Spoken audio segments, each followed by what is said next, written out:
It bloody worked! Come on, let's go and celebrate! Hello! Hello, Richie! Hello, Eddie! Oh! Oh! Hello, there we are. We've done it! Chapter 52. All done. We made it through. Let's celebrate. I have, in order to help us celebrate, shush Gracie, that's Gracie, our foster dog who's still with us. I have, in order to celebrate, some champagne. This was given to me by a friend, John Vos, on my 50th birthday a year ago today. So it seemed only fitting that I'd crack it open today after completing the thing that I said that I would do back then on May 17th, 2019. Cheers. Oh. Also, today I will, as I promised, finally reveal the title of the novel. It's been decided. I narrowed it down to 3 choices a few weeks ago, put it out there, and everyone came back with their favourite, which was this. Gracie. No, Gracie. Symphony Under Siege.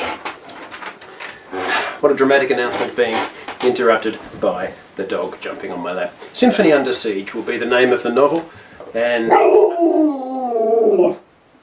she likes it. So that's what we're going with. Finishing up this chapter yesterday, it was a very weird emotional day. It was a very bittersweet feeling. I likened it to when I finished the season of Fawlty Towers Live. We knew it was coming to an end. It was something that we'd been enjoying and loving so much. And I found myself, in writing chapter 52, I spent a lot of time on it. I spent a lot of time tweaking and honing various sentences word by word. And in a way, I think I was stretching it out. You know, that phenomenon where you don't want something to end, and so you stretch it out and stretch it out as long as you can, but you know, you do have a deadline and the clock's against you, but there is a word for that, word for work expanding to occupy the time that's allotted to it. But yeah, I found myself getting quite worked up at some stages about saying goodbye to all of these people. But we got there in the end, and you'll see that a couple of things about chapter 52. Some of it is deliberately echoing and calling back to things that have happened earlier. That final chapter begins in the same way that the first paragraph in the first chapter began. Of course, we look in with Evans, Fullbrook and Skarsgård, who we haven't seen for a very long time, and we check in with Dr. Zivai, who's still dead. At the end of the chapter, I just take a bit of time talking about the symphony being bruised and battered, but not beaten, and having lost its innocence.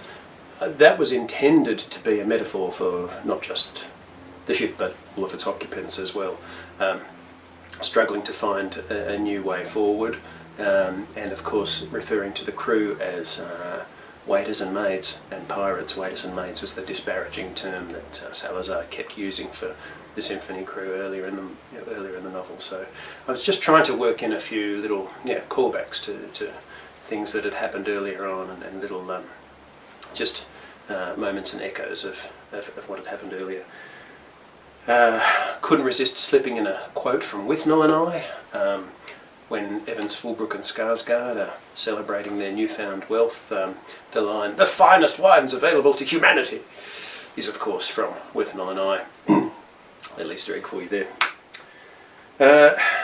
I think I mentioned in an earlier one of these, I had planned an epilogue, a post chapter 52 chapter, which would pick up the action a little while after the morning of all of this stuff.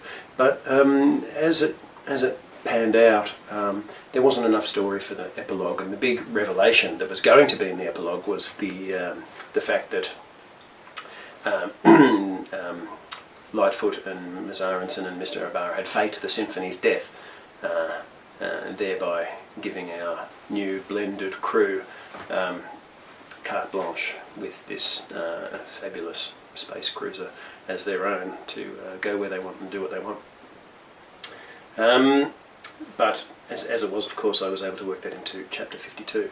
Since it's the last chapter, there's a couple of things that I wanted to do, and one of them was to show you around my workspace. Each week I've only ever talked to you via this particular shot with all these books behind me, but my desk is just over there. So I'm going to take the camera off the tripod and manhandle it and show you where I've sort of sequestered myself away and bashed out these 52 chapters. So I'll just grab the camera off the tripod.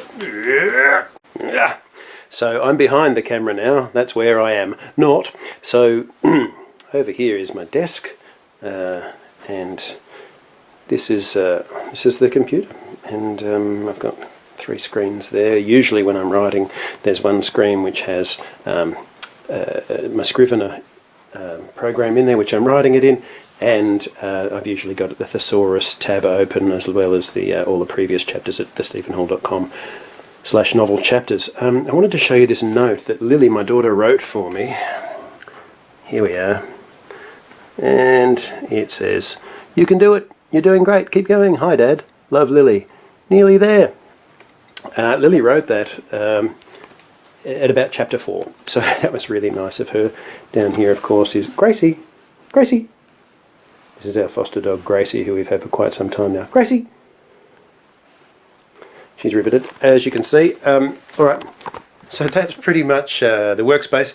Now I'll put the camera back on the tripod. That's better.